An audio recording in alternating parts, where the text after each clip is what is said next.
열왕기상 10장은 솔로몬의 명성과 지혜 그리고 부에 대한 기록입니다.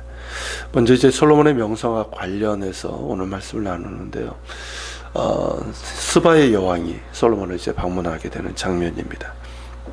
2절에 보면 스바의 여왕이 여호와의 이름으로 말미암은 솔로몬의 명성을 듣고 왔다고 했습니다. 그 명성은 그의 지혜, 부귀와 명예에 관한 것이고 특히 그 지혜에 관한 명성이었습니다. 솔로몬의 명성은 여호와의 이름으로 말미암은 것이라고 한 이유는 그의 지혜와 부에 대한 명성이 하나님께서 주신 것임을 뜻하는 것이죠. 스바가 어디인가에 대해서는 학자들의 이제 견해를 따르면 지금의 아프리카 에티오피아 그 지역이거나 혹은 에티오피아하고 이제 마주하고 있는 그 아라비아 반도 예멘 쪽에 있는 이제 작은 왕국이었을 것이다라는 그런 견해가 있습니다. 실제로 그 중에 에티오피아 사람들은 솔로몬과 스바의 여왕이 사랑에 빠져서 그들 사이에 아들이 생겼는데 그 아들이 그 에티오피아의 초대 국왕이었다고 그렇게 믿고 있습니다. 이것이 설득력이 있는 이유는 에티오피아에 유대교를 믿는 사람들이 있기 때문입니다. 1980년대에 이들이 알려지게 됐는데요. 이들은 흑인이지만 유대교를 믿고 있었고 아주 오래전서부터 자신들의 뿌리를 이 솔로몬과 스바의 여왕이 만난 때부터다 그렇게 믿고 있습니다. 그런 이유로 인해서 이들은 흑인이지만 유대인으로 인정받으면서 이스라엘로 이렇게 옮겨지면서 지금 약 10만 명가량의 에티오피아 출신 흑인 유대인들이 이스라엘에 살고 있습니다. 자, 본문의 기록으로 이제 그 스바의 여왕이 솔로몬을 방문한 이유는 대략 세 가지로 볼 수가 있습니다. 첫째는 자신의 나라에까지 알려진 솔로몬의 지혜와 부의 명성이 어떠한지를 직접 확인하고 싶은 것이죠. 여기 나와 있는 그대로. 그리고 두 번째는 그의 지혜와 그 부귀의 영화가 야훼 하나님께서 주셨다고 하는데 그분이 어떤 분이신지를 알기를 원했습니다. 그럼 마지막으로는 10절과 13절에서 볼 수 있는 것처럼 솔로몬과의 우호 관계와 교역을 위해서였습니다. 많은 수행원과 향품과 금과 보석을 싣고 온 것도 그러한 우호 관계와 교역을 위해서 왔다는 것을 짐작할 수 있는 것이죠. 보통의 경우 외교 관계나 교역을 위해서는 사신을 보내죠. 그런데 여왕이 직접 온 것을 보면 그만큼 솔로몬의 지혜와 부귀에 대한 명성이 세상에 자자했던 것입니다. 스바의 여왕은 솔로몬을 방문해서 여러 가지 어려운 질문으로 그의 지혜를 테스트해 보았습니다. 스바와 가까운 지역인 아라비아 반도의 북서쪽은 예로부터 지혜자들이 많은 곳으로 알려져 있었습니다. 아마도 그 지역에 있는 지혜자들을 통해서 어려운 질문들을 아마 얻었겠죠. 스바의 여왕이 어려운 질문들로 솔로몬에게 물어보았지만 솔로몬은 하나도 막힘없이 대답을 했습니다. 스바의 여왕은 이러한 솔로몬의 지혜와 또 함께 그가 건축한 왕궁 그리고 법정, 성전들을 보면서 거기에 나타난 그의 지혜와 부귀에 큰 감동을 받게 됩니다. 5절에 보면 크게 감동되어라고 했는데 히브리어 원문으로 이제 직역을 하면요, 그녀 안에 더 이상 혼이 없었다라는 뜻입니다. 그러니까 우리로 하면 뭔가 정신 나갈 정도였다 이런 뜻이죠.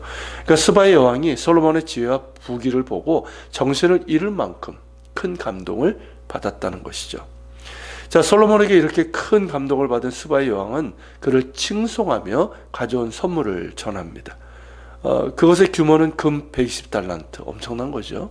그리고 심이 많은 향품과 보석이었습니다. 이 선물은 솔로몬에게 주는 존경의 의미이면서 동시에 뭘까요? 양국 간의 우호관계 그리고 교역을 위한 것이었습니다. 솔로몬 역시 그 답례를 하고 스바의 여왕이 요청한 것들을 모두 주게 됩니다. 그러니까 이로써 두 나라 간의 우호관계와 교역이 성사가 된 것이죠. 스바의 여왕이 솔로몬을 칭송한 말에서 중요한 것을 보게 되는데요.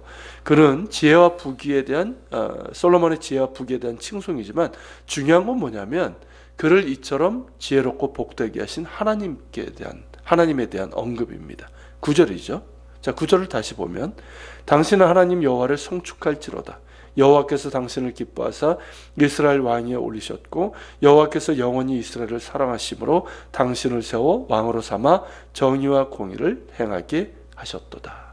이렇게 말합니다. 그러니까 솔로몬을 왕으로 택하신 하나님, 그분은 찬양받으실 만한 분이시고, 또한 솔로몬을 세워 왕으로 삼으신 이유는 정의와 공의를 행하게 하려 하십니다 라는 이야기입니다. 자, 이런 언급이 이 스바의 여왕 이전에 그 두로왕 히람도 이런 말을 했습니다. 열왕기상 5장 7절에 보면 이 히람이 솔로몬이 즉위한 다음에 그 다윗에 이어서 계속해서 우호관계를 맺기를 원하지 않습니까? 그러면서 이제 그에게 이제 사신을 보내며, 그러면서 이제 둘이 이제 성전 건축과 관련된 조약을 맺게 되는데, 그때 했던 말이 뭐냐면, 히람 역시 하나님께서 다윗에게 이러한 지혜로운 아들을 주셔서 이스라엘 백성을 다스리게 하셨음을 찬양을 했습니다. 이 스바의 여왕과 두로왕 히람, 이 둘 다 이방인입니다. 그렇지만 이들은 솔로몬을 택하시고 그에게 지혜와 부귀를 허락하신 분이 바로 야훼 하나님이심을 알았고, 또한 솔로몬을 왕으로 세우신 이유가 어디에 있는지도 그들은 보았다는 것이죠. 하나님께서 솔로몬에게 그런 지혜와 부귀를 주신 이유는 그를 위해서가 아니라 그로 하여금 하나님께서 원하시는 정의와 공의를 행하게 하시려 하심이라는 것이죠.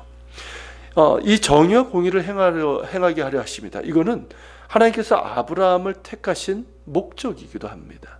하나님께서 아브라함을 택하시고 그를 통해서 이스라엘을 택하신 목적인 것이죠.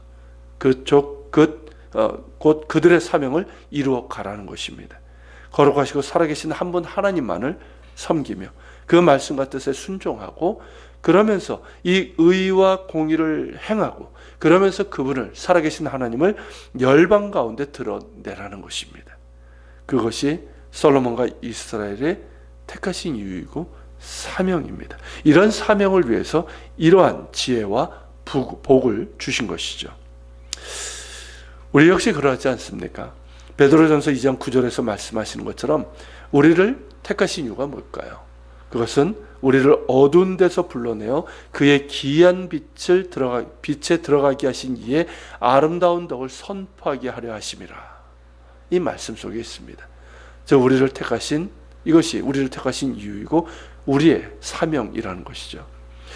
이 말씀처럼 우리의 믿음과 삶을 통해서 하나님의 살아계심과 그분의 아름다운 덕이 드러날 수 있기를 바랍니다.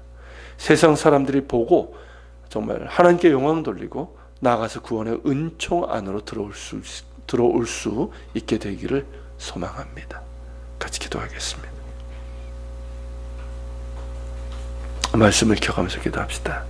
주님, 솔로몬의 지혜 그리고 부귀와 영화를 보면서 스바의 여왕 그리고 두로왕 히람이 이 모든 것이 하나님께서 주신 것이다. 그리고 하나님께서 그런 지혜와 복을 주신 이유는 정의와 공의를 행하게 하심이라. 이방인들이 그것을 보고 하나님을 찬양합니다. 주님, 이러한 모습이 우리 믿는 자들의 모습이 되기를 원합니다. 교회의 모습이 되기를 원합니다. 그냥 우리 스스로만 자랑하지 않게 하시고 우리가 정말 하나님만을 섬기며 하나님께서 원하시는 삶을 살아가는 가운데 믿지 않는 사람들이, 세상 사람들이 우리를 통해서 하나님을 보게 하시고 또 하나님을 찬양하게 하시고 또 구원의 은총 가운데 들어오게 되는 그런 주님, 우리들의 모습이 될 수 있기를 원합니다. 우리 같이 기도하며 주님 앞에 나아갑시다.